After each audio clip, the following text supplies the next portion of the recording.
Hi everyone, welcome to Dr. Vicky Writes. I'm Vicky.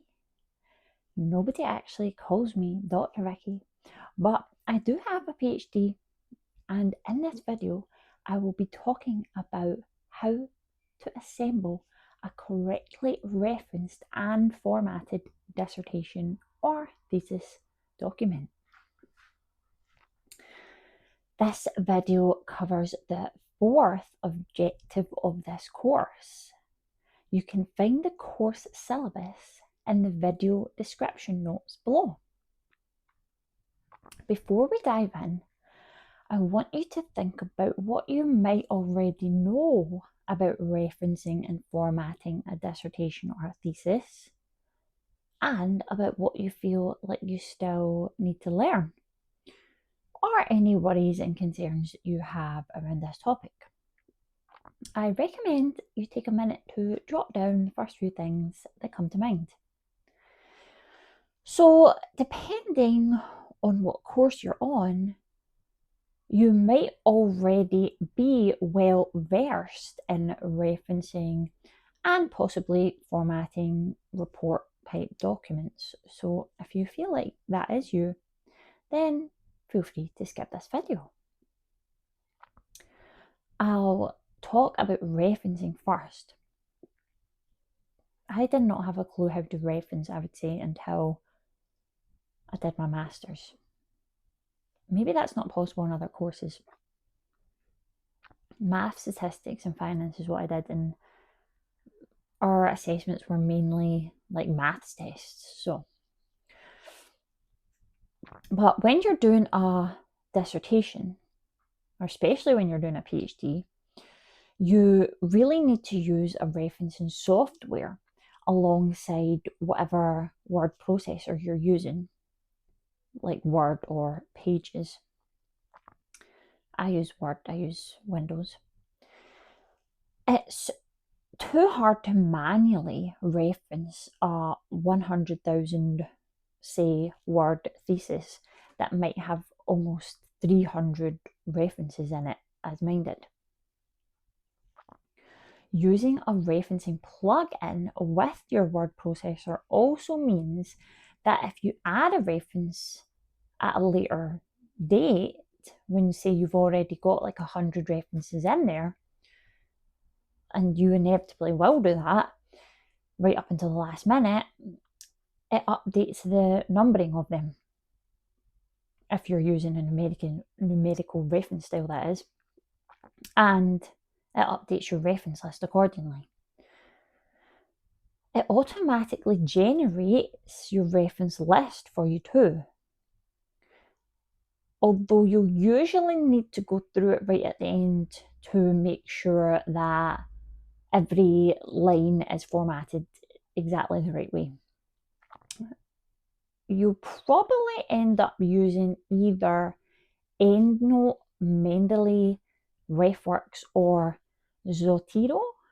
I don't know if that's exactly how you say that one, but let's go with Zotero. Zotero. It usually depends on which your institution, i.e. your uni, holds a license for, so that you can use it for free.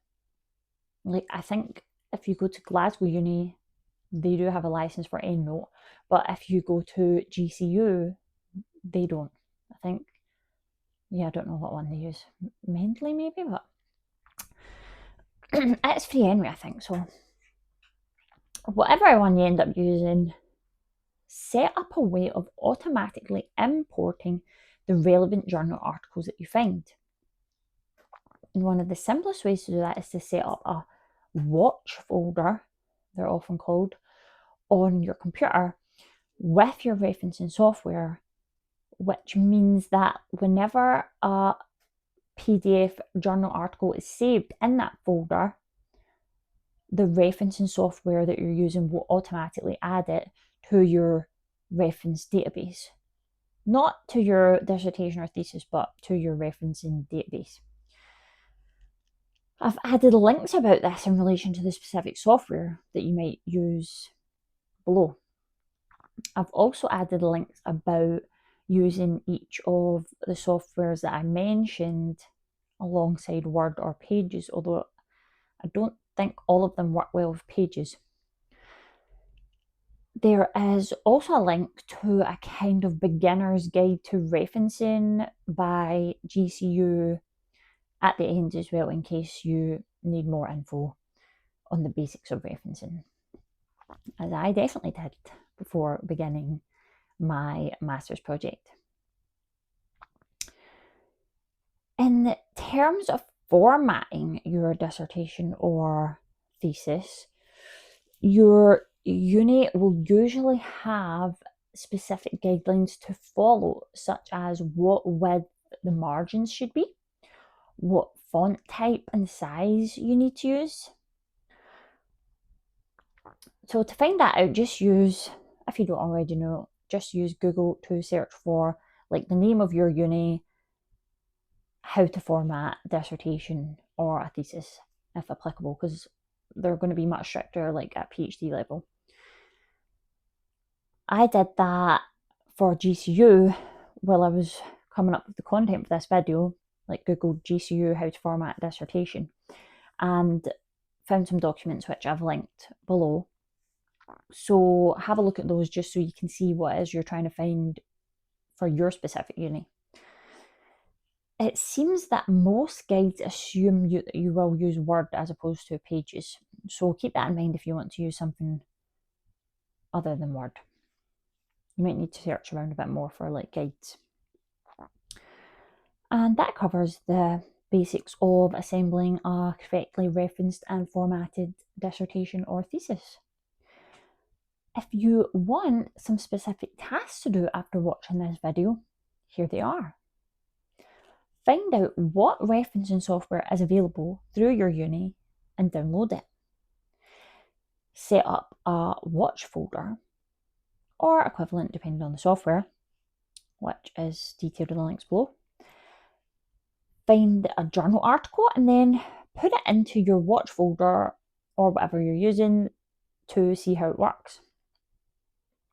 Then try inserting it, that reference, in a document of your preferred word processor along with a matching bibliography. And then find out how your uni likes dissertations or theses to be formatted and have a go at formatting a document in that way, because it's quite time consuming.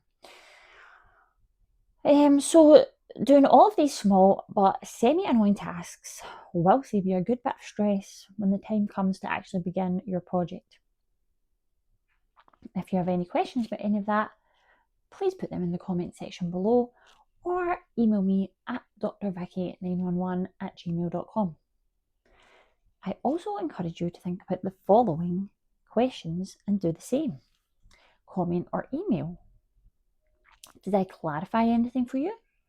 Did I address any worries or concerns that you had around this topic? Do you feel like you've learned anything new that will be of value to you? And how does what I've covered relate to your own personal situation? I'll aim to check and respond to your comments every second weekday. And I might not have time to respond directly to emails, but I'll make sure I get around to reading them and summarising them in a video or something like that in the future. Thanks for watching. See you next time.